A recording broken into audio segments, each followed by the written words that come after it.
Introducing the American way of life on the threshold of the golden 60s. Color, style, comfort, utility, and convenience.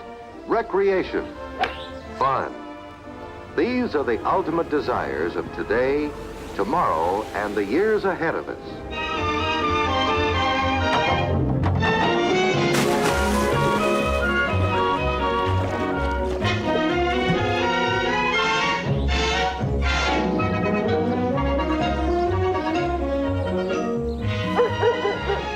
America went into the 1960s as a great and secure nation, reasonably certain, despite the paranoia of the Cold War, that its culture and its political framework were the envy of the world. Its wealth was immense, its destiny virtuous, and even its internal problems of inequality and racism could soon be fixed by good men writing new laws.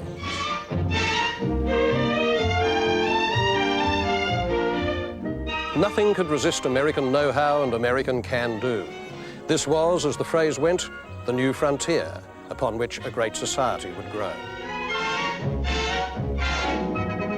I do not believe that any of us would exchange places with any other people or any other generation. The energy, the faith, the devotion which we bring to this endeavor will light our country and all who serve it. And the glow from that fire can truly light the world. But then this world of promise began to unravel.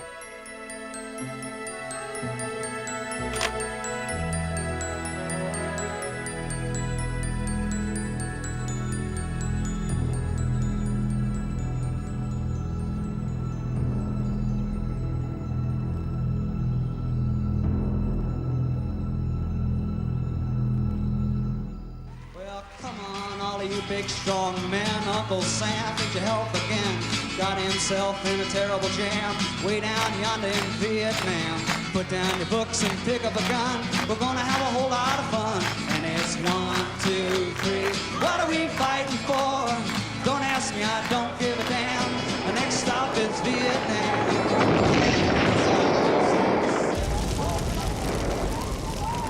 America's troubles lay in a tiny, remote Asian country called Vietnam, a former colony of France in which Americans had never had the smallest strategic, economic, or cultural interest. In 1965, 9 out of 10 Americans couldn't have spelt its name or found it on a map.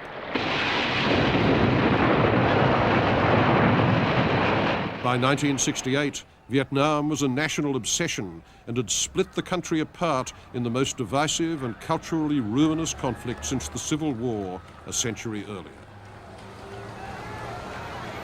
The consensus that had held America together for 100 years was shattered, and the results are still with us today, in mistrust of government, in the collapse of the Great Society programs, in the so-called culture wars, and in America's disillusionment with its power to fulfill its own idealist promises. The cowboys were no longer the good guys. The Indians were no longer the savages. The nightmare of Vietnam cast America into an age of anxiety from which it has not yet emerged. And did some of its art reflect this? How could it not?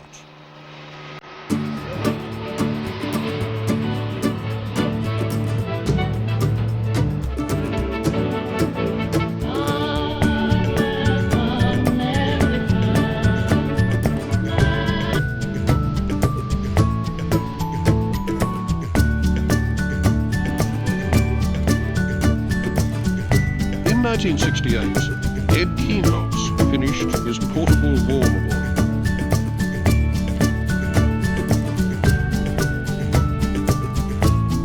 On the left, the patriotic singer Kate Smith, a trash can on legs, continuously emits the unofficial national anthem, Irving Berlin's God Bless America.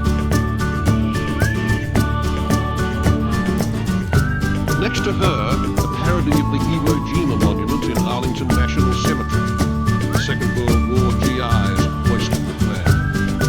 But in Kienholz's version, they're faceless, and they're planted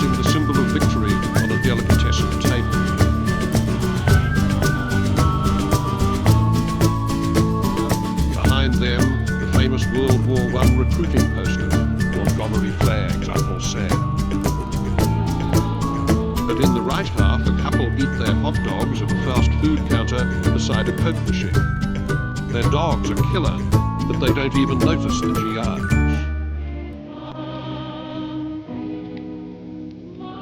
Kienholz is saying that America is so tied into a war mentality and defence economy that it seems quite ordinary by 1968, the 20th year of the Cold War with Vietnam raging.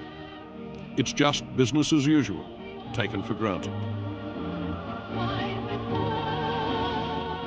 I have a reputation mostly for controversial art.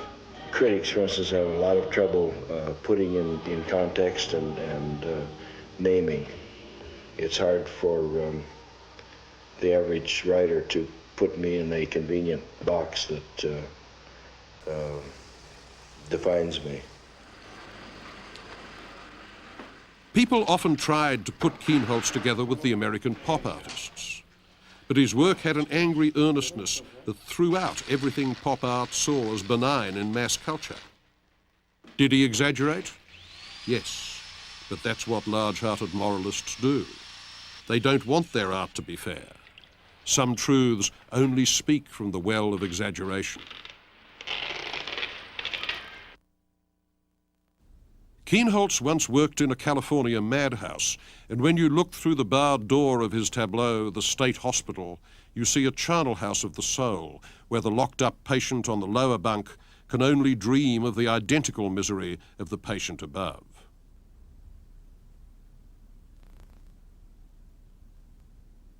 Until his death in 1994, Ed Kienholz worked in partnership with his wife, Nancy Reddin Kienholz. Between them, they made objects that ranged across the whole canon of American public imagery, turning it upside down to find the anxieties below.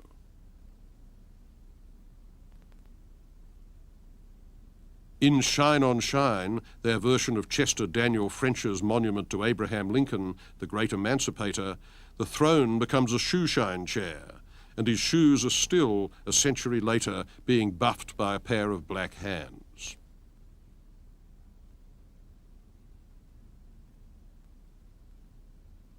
For 30 years, Ed Kienholz defined a whole side of American culture, and he left instructions to make his own funeral into his last tableau. He was buried on top of a mountain in Idaho in a big old Packard which Nancy steered into the grave like an Egyptian funeral barge. In his pocket was a deck of cards, and on the seat beside him was a bottle of 1931 Chianti. He was set for the afterlife.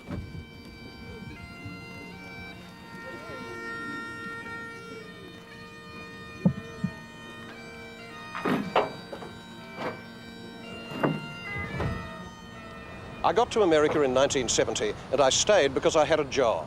I was going to be the art critic of Time magazine. I wasn't exactly a boy from the bush then, but you didn't need to be one to feel scared and excited at the idea of living in Manhattan. Crossing the East River was like crossing the Rubicon. No way back. Today, New York is still a world cultural capital, but it's not the imperial center. No place is. But in 1970 it was, and its house style, so to speak, was minimalism, the last of the big isms of American art.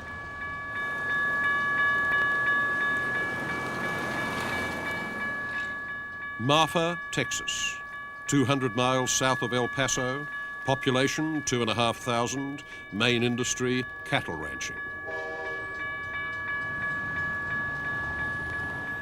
Marfa is about as far from the New York art world as you can get, except that the doyen of American minimalism, Donald Judd, came here to work in 1972.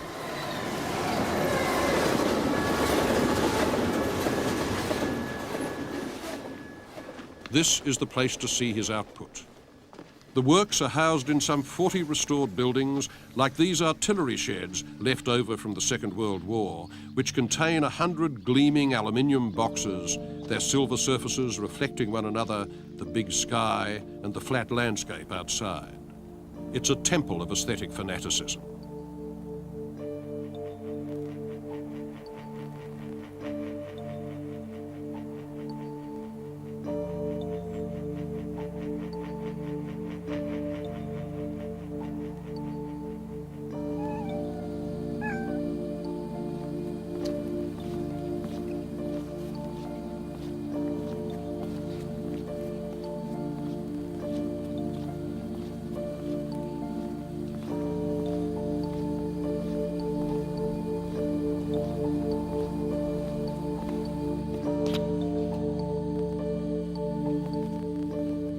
Minimal art completely rejected imagery. It avoided nature, although sometimes it could play very well against a landscape.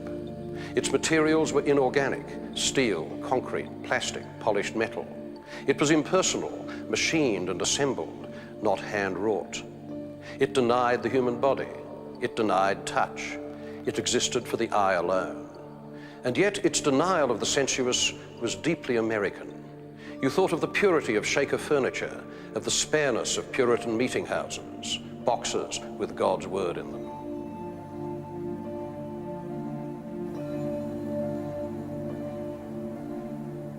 Judd's work was hard to like because the purity he sought was of a kind that most people don't want in sculpture. No figure, no parts, no relationships, no movement, no metaphors, no secrets. Just the thing in itself, and a completely inexpressive thing at that. None of which excluded the fact that it could be beautiful in an anxious utopian way. It's in the world, but it tells us nothing about the world.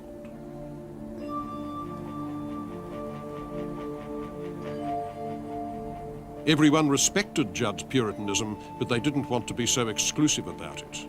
And yet, they too could be just as extreme.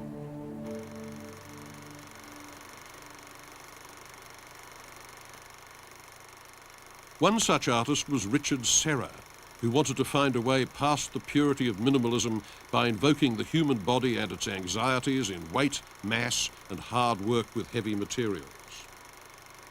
I thought that with my own hands that I could involve myself in a process of making that could confront minimalism and open up the field. And so basically I started very simply writing down a verb list and enacting physical processes in relation to the material I had at hand.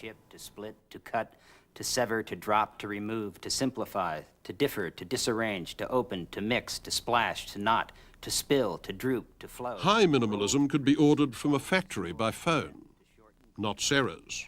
He was a manual worker, intimately involved with the process of making and the logic of materials. He lifted sheets of rubber. He dumped arrays of metal on the floor. He spattered molten lead into corners. In the late 60s, you were throwing molten lead into a corner. I would have thought clearly the act of throwing liquid metal has some relation to Pollock's throwing of skeins of liquid paint on a canvas. Pollock was very important to you, wasn't he? It's very important in terms of the process and the final product being one and the same. And I think that, for me, broke more ground than the minimalist had. Basically, what I was trying to do was use the juncture of the wall and the floor, the architectural device, to make a sculpture. And then I would do that, and then I would uncrank it, turn it over, and pull it back. The fact that it was done by flinging the lead stylistically looks like Pollock, but when I was building those pieces, I certainly didn't have Pollock in mind. What he did have in mind was the weight of sculpture, its presence in the world, something to set against the abstraction of ideas. I'm excited right now. Richard Serra's massive sculptures are anxious monuments. You skirt them with respect. Nothing except gravity holds the tons of steel plate together.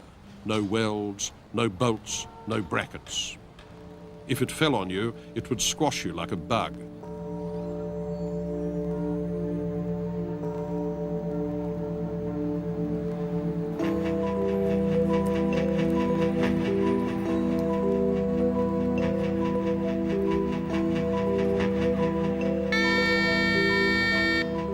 In the 1970s, the ambitions of American artists were large, and space in Soho, in downtown New York, was cheap.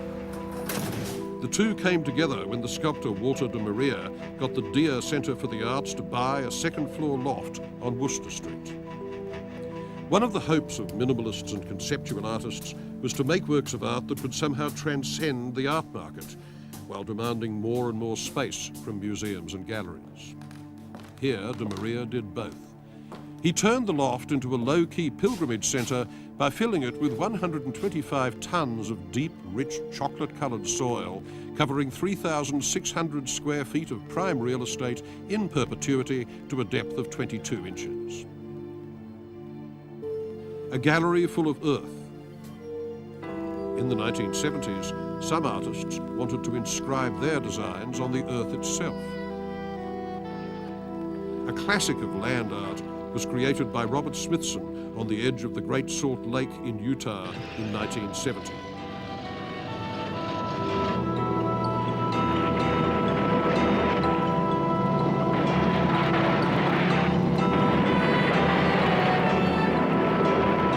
He moved 10,000 tons of rock, dumping it into the red water to make what he called the spiral jetty.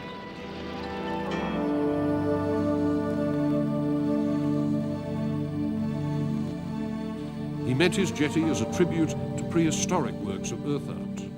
From the air, it resembled a spiral nebula in outer space.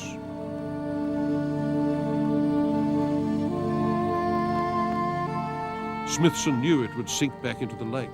He was fascinated by entropy, the way that systems run down and fall apart.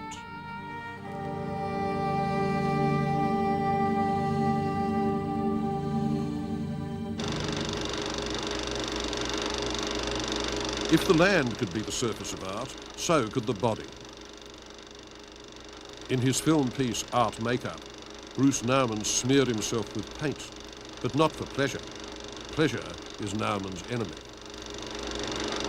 In terms of his effects on younger artists over the last 15 or 20 years, Bruce Nauman has some claim to be called the most influential artist in America, even though you seldom get anybody claiming to actually enjoy his work.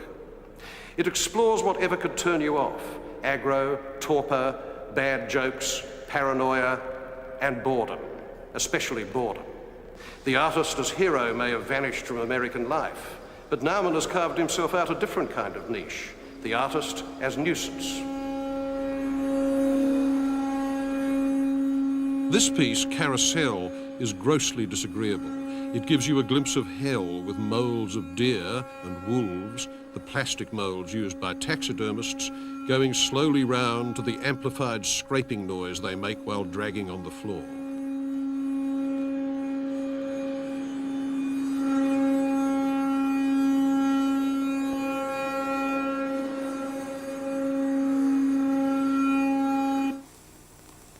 I'll talk.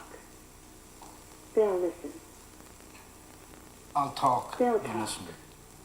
I'll listen. You'll talk. They'll listen. In a recent video piece, Nauman explores the way we communicate with each other, or don't. I'll talk to you.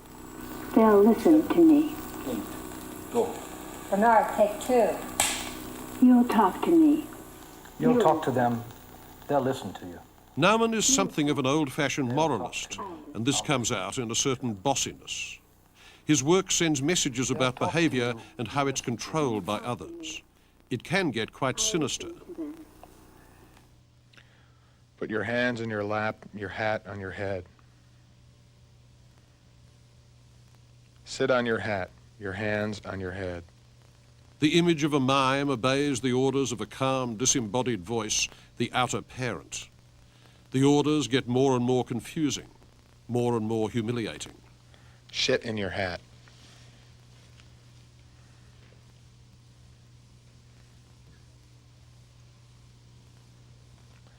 Show me your hat.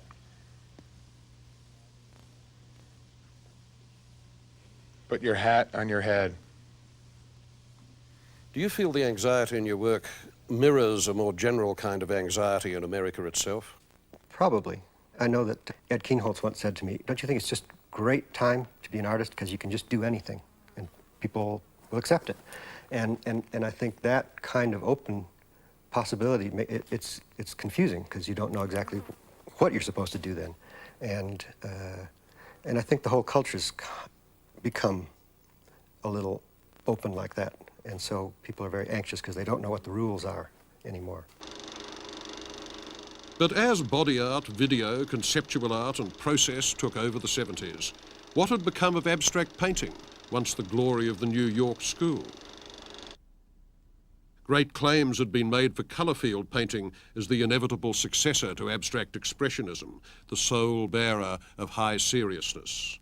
Huge lyrical canvases, stains and soaks of transparent colour by artists like Helen Frankenthaler. These watercolours writ large were often very beautiful when they weren't just being intelligently pretty. They offered nothing but disinterested pleasure, and they became, for a time, the official art, the salon art of America. But to me, the best abstract painter of the time wasn't in New York at all. His name was Richard Diebenkorn, and he lived and worked in Ocean Park, a beachside suburb of Los Angeles.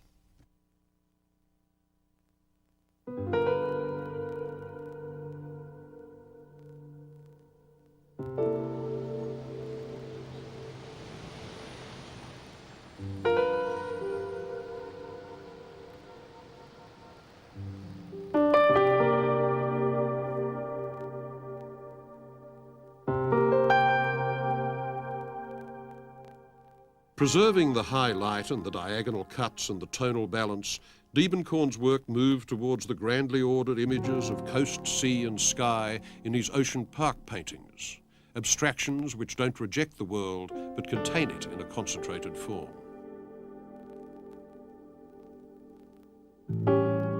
Richard Diebenkorn was a mediator between abstraction and natural vision. He painted some of the most intelligent responses to Matisse that any American had done. Blue Pacific air, slices of gable, white posts by the sea, an enveloping light like no other in American painting.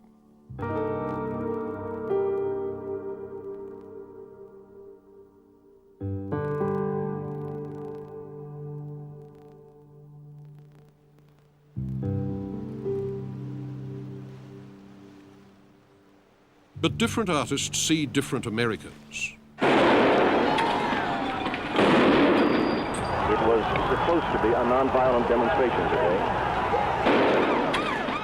The politically violent America of the late 60s and 70s, the America of the war, the protests, the furies unleashed at the 1968 Democratic Convention, radically changed the work of the highly respected abstract painter Philip Guston. And he changed the direction of American painting after 1970. As an abstract artist, Guston was known for his refined veils of paint. He'd begun as a figure painter in the 1930s, and many of his early works are images of social evil, like The Conspirators from 1932, a painting now lost, with its Ku Klux Klansman holding a whip. There had always been a storyteller inside the abstract artist, and now, in middle age, Guston let him out. I think my father experienced a crisis in his development as an artist. He was widely quoted for saying, "I wanted to tell stories. I got sick and tired of all that purity," by which he meant, of course, the purity and perhaps minimalism by that point of abstract art. He said, "How can I go into my studio and adjust a red to a blue when all of this is happening in the world?" He felt that he had to respond to the world outside. I began drawing a subject which I dealt with many years ago of hooded figures. They're obviously based on Ku Klux Klan figures, but I didn't mean to make a story about the Ku Klux Klan. I'm just using them as a, I suppose you'd call it a symbol. Guston's Klansmen are both ludicrous and menacing. Red of neck and white of sheet, they ride around in jalopies up to no good, with blood on their robes. They are characters in the commedia dell'arte of an America deep in a social and political crisis. But Guston's Klansmen were obsolete characters. By 1970, the Ku Klux Klan was insignificant compared to real events. Your order to disperse. The Klan paintings were forced into existence by a political environment they didn't actually show. I shall resign the presidency effective at noon tomorrow. These klutzy images seemed a breach of etiquette, a treason to the artist's own serious past. But from there until his death, Guston's work only gathered intensity.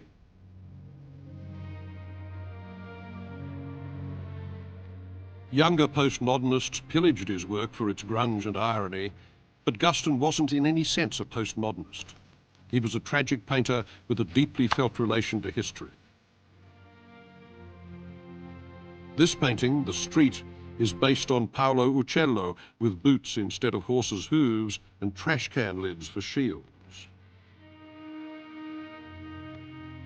And there was nothing feigned about his despair. This painting, with its pathetic boots and the fires on the stony horizon, is called simply Hit.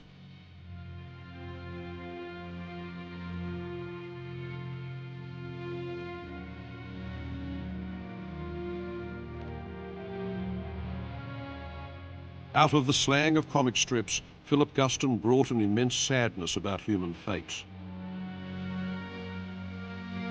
Out of his pessimism about America, a lumpish beauty. He died in 1980, completely out of sync, as always, with the sunny fantasy of America that was coming.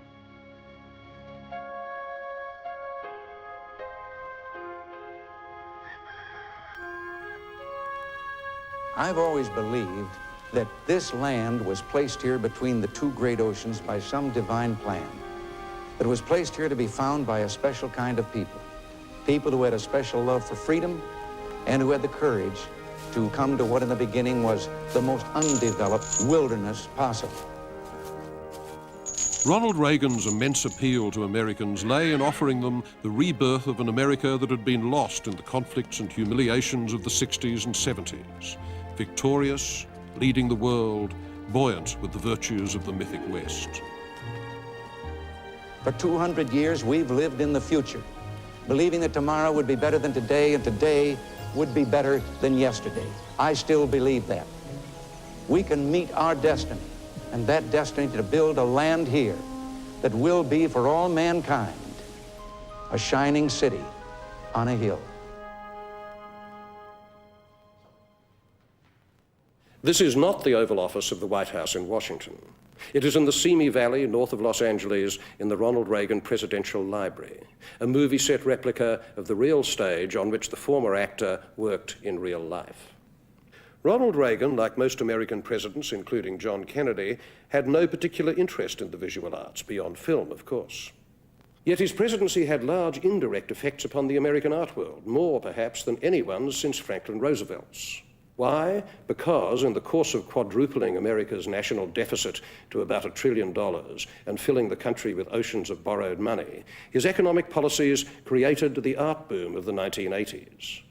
This bubble had a blinding iridescence while it lasted, and every new investor was aware that if he bought new art, he'd come up smelling like Lorenzo de Medici's aftershave. Pace gallery. The art dealers, of course, were high in hog heaven, floating on clouds of sanctimony. Maria? I know most of the people who are collecting in the art world, whether they buy from me or not, and I probably will know something about you. And then I'll have to make a judgment.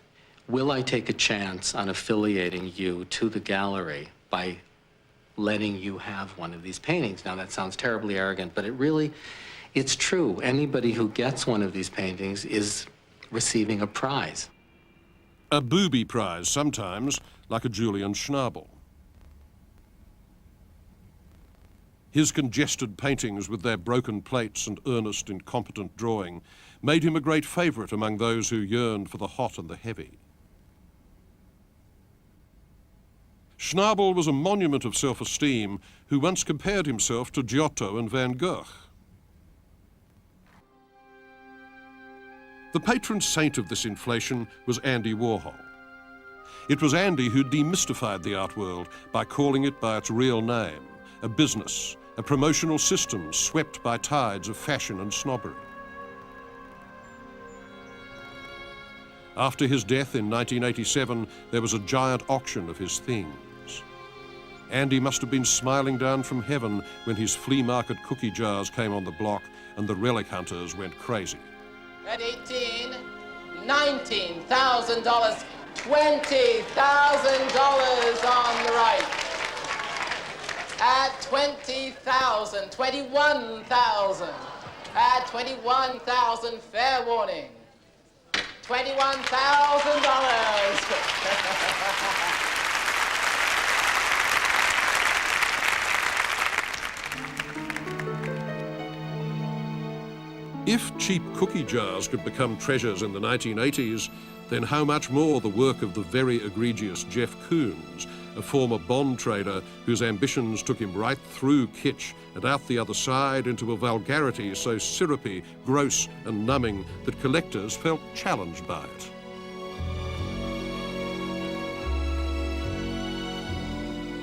Sometimes his work was at least memorable, like this inflatable toy rabbit cast in stainless steel and turned into a parody of Brancusi's birds.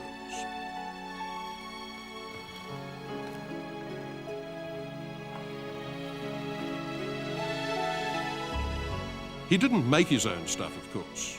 No doubt Koons couldn't carve his name on a tree.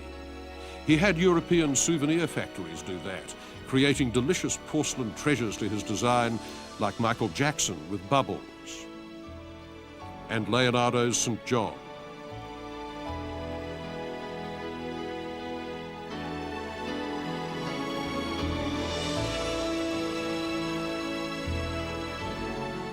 This little piggy went to market in a big way, for Koons sees himself as a spiritual artist. Accusing him of hype is like rebuking a fish for being wet. Hi, Jeff. A kitten in a giant sock. Tell me about it. This is one of my newer works that I'm creating. And I think that it's a piece that's working in kind of a very classical tradition of a crucifixion. And this is very open. It's more fun-loving in a way, and also deal with a spiritual theme. Well, I don't see much spirituality there yet. I see a very large and playful pussycat in a sock, but how are you going to inject spirituality into this image? I'm going to give the cat a little more Bambi-like eyelashes. Ah, very spiritual Bambi, yeah. And I think that the flowers are really quite beautiful. They're very, very Baroque. I try to make works, pardon me, that are very generous. I try to be as generous as I can be with myself. What do you mean by generous? I mean, how is this more generous, say, than some other kind of sculpture? What's generous about it? Well, I think that it's communicating love, it's communicating happiness, and it doesn't alienate anyone. I think that a young child could come in here, a 5-year-old child could look and find some pleasure and some enjoyment, and I hope that it's something positive for humankind. Have you ever actually done any carving or modeling? No. When I was a child, I did some modeling. But what, with plasticine or modeling clay? But now we're working here in my New York studio, and I have a staff of artists that I work with, which are really quite phenomenal. So you think the stuff up, but you don't make it? That's correct. I have to oversee everything here, and I have to make every decision, otherwise I'd have no relation to it at all.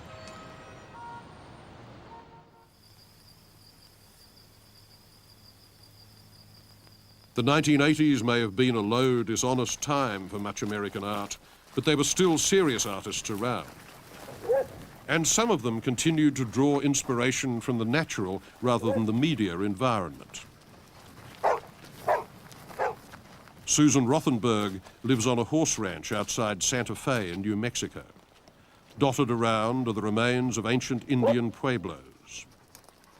What's affecting me here very much is the color of this earth, the color of the fragments, which tend to be red, black, and white. And I've got a lot more red in my palette than I ever had.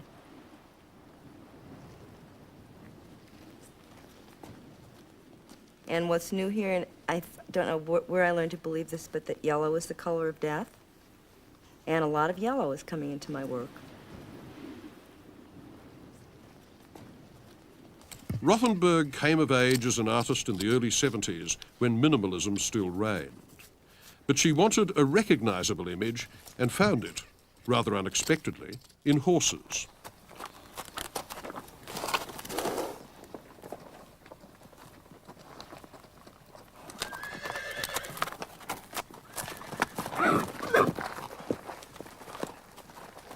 In the 70s, when you found yourself thinking about painting a horse, did the idea take you by surprise? Yes, it did, because I had an idea that I wanted to make a painting with figure and ground the same color. But I didn't know what image I would be using. And it couldn't be a human figure because people just didn't do such a thing in the early 70s, so I needed something big and powerful to hook into. It was a vehicle for emotion and paint. In later paintings, the image of the horse is decomposed. It fragments. Then it gives way to abrupt signs for human figures and faces, bluntly pathetic, that result not so much of an idea as of a lump in the mind. They're signs for stress.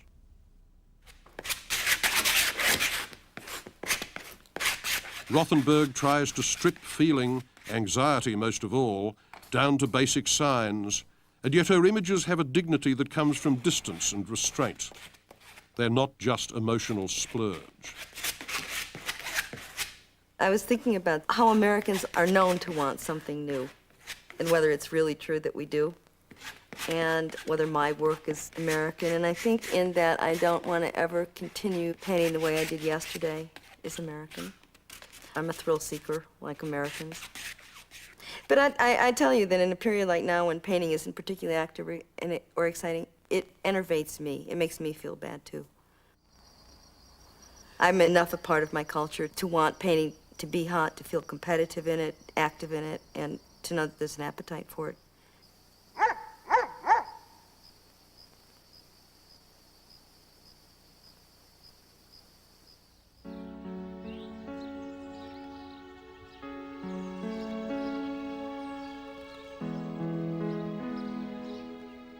The suburban landscape of America stretches from Long Island to Anaheim. It's familiar territory from TV sitcoms and the movies. And in the 1980s, its inhabitants got their very own painter laureate, Eric Fischl. In the beginning, I think my paintings were generated from a lot of anger, focused on the place that I came from, and I did come from the suburbs. In the environment in which I grew up in, there was not an ability to acknowledge what the reality was. Everything was tried to be held into a set of acceptable images, and they didn't often conform to what really was taking place.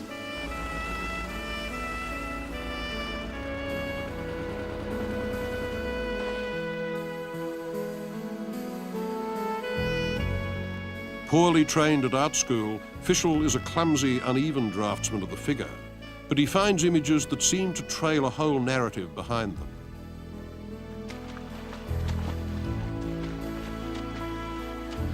Memories of Edward Hopper's paintings of the 1930s underlie his work. He paints the middle classes not as lonely, but as positively deranged.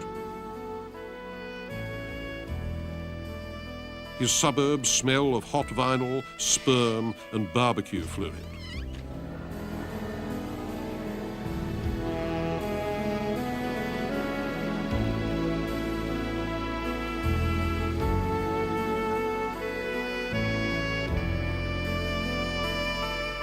Eric Fischl opens a peephole into a life that might just have been yours.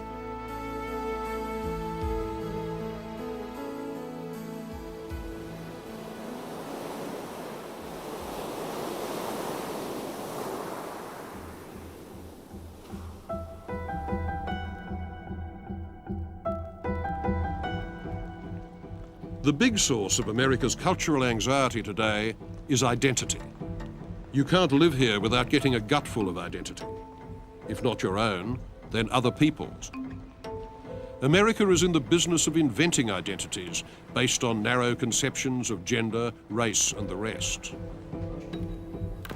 These have made for narrow, preachy, single-issue art in which victim credentials count for more than aesthetic achievement. You get irritable agitprop, like this poster painting by Barbara Kruger, telling us that it's a small world, but not if you have to clean it. Or this neon piece rebuking the American government for not doing enough in AIDS research. All true, no doubt, but the fact that an artwork's about injustice no more gives it aesthetic status than the fact that it's about mermaids. This piece by Janine Anthony is about bulimia.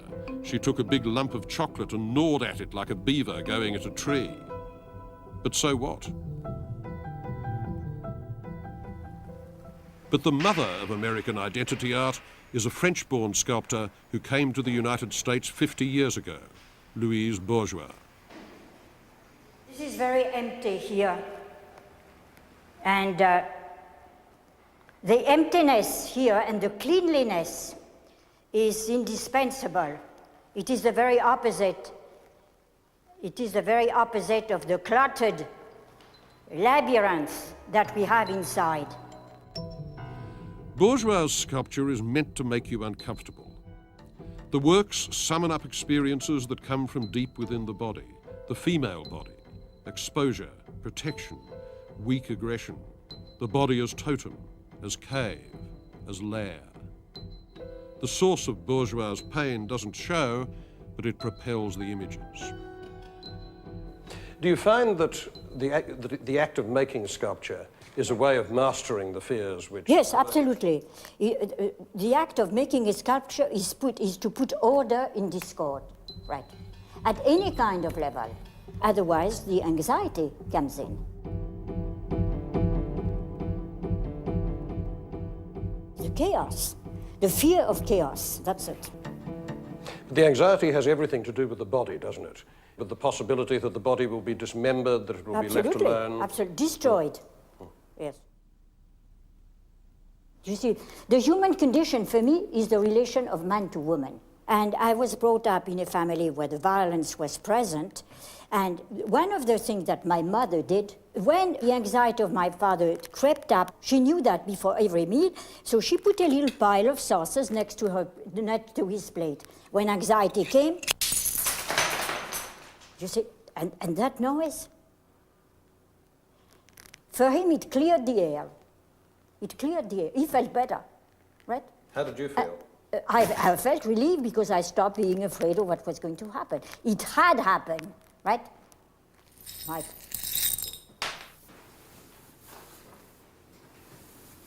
From the cluttered maze of her studio, Bourgeois puts together the contents of what she calls her cells, small rooms full of bottles, bodies, writings, stuffed dresses, environments filled with the traces of memory.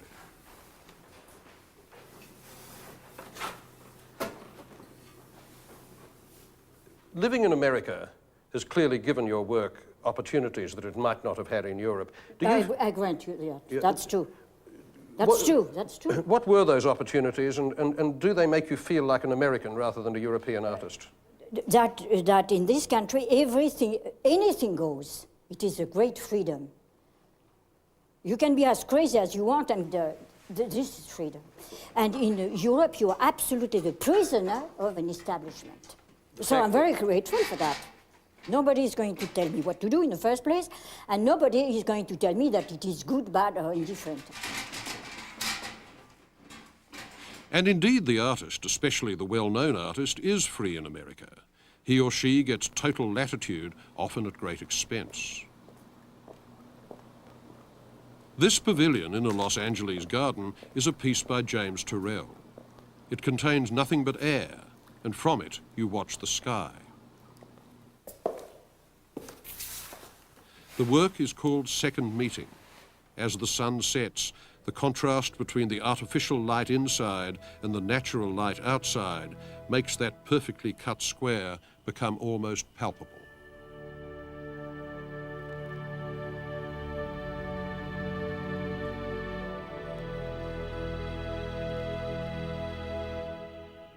I put you in a situation where you feel the physicality of light. This is an art that people try to touch, and yet there's nothing to touch. There is, first of all, no object, and there is no image, nor any place of focus. What are you then looking at? Well, I'm hoping that you then have the self-reflexive act of looking at your looking, so that you're actually seeing yourself see to some degree, and it does reveal something about your seeing, as opposed to being a journal of my seeing. Terrell's art doesn't happen in front of your eyes, it happens behind them.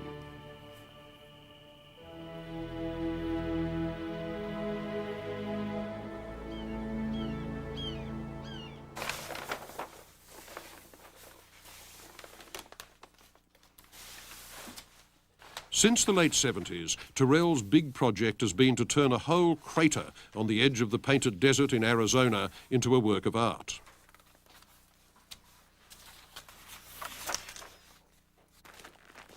How did you come upon the Roden crater? Through flight. A lot of how I come about this look at space and light inhabiting it is through flight.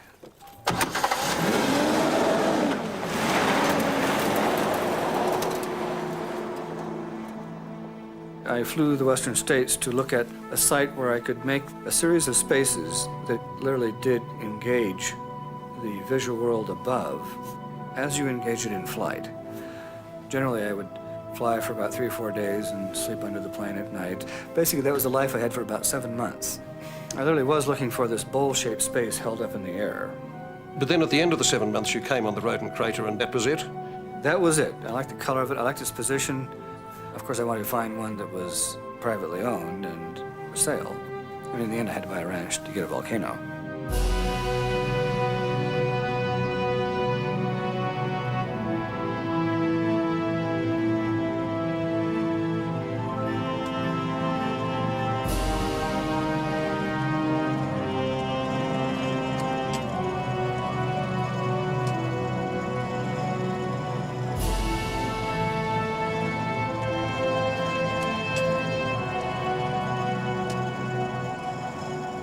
Inside this great volcanic hill, Terrell plans tunnels, viewing chambers, and pools acting as lenses of water that will enable the visitor to experience the light of the sun, the moon, and the stars in isolated, concentrated ways. It's an American vision on an epic scale, not just painting the Western landscape, but subtly transforming it. I've selected the crater, first of all, an environment that is exposed geology. And in this stage set of geologic time, I then wish to make spaces that engage celestial events in light,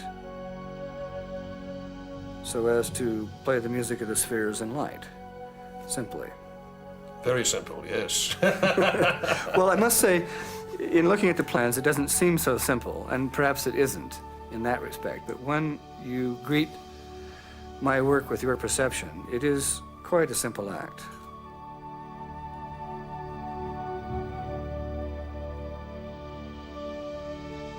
Tell me something, when you got here, was the crater rim like this, or did you have to do a lot of bulldozing? Oh no, it's been shaped.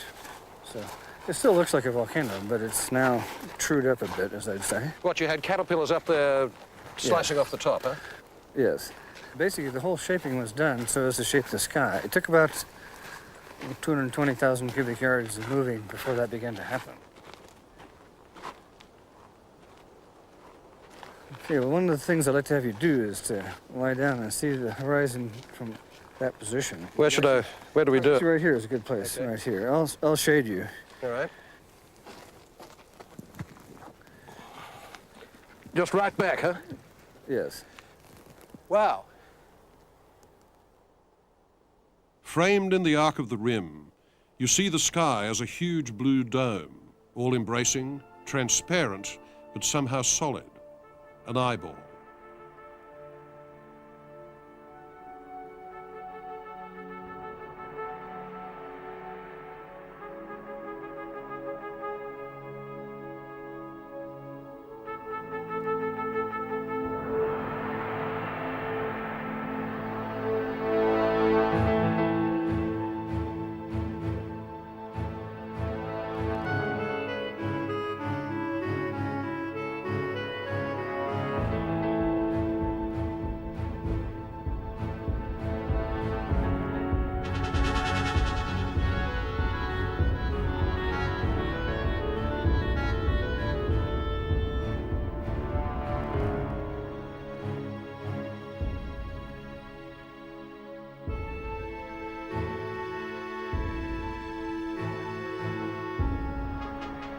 This is almost where we came in, the vision of America as a sublime wilderness far in the west.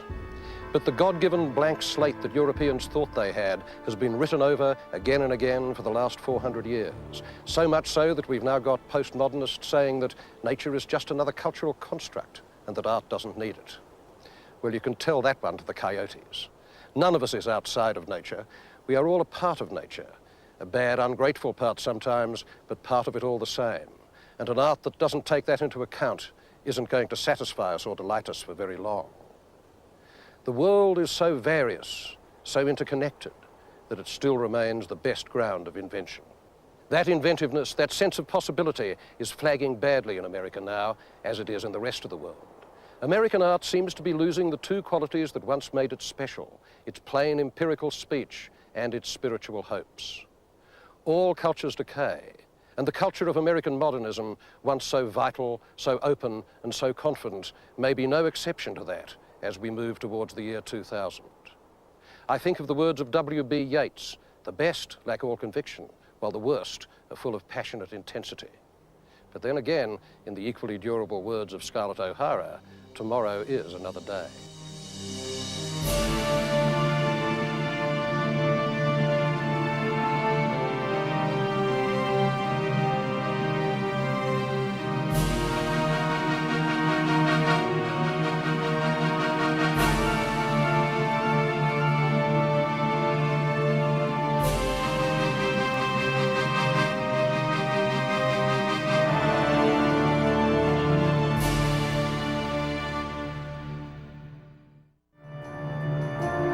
Visit American Visions at PBS Online and further explore the American experience through art at the address on your screen.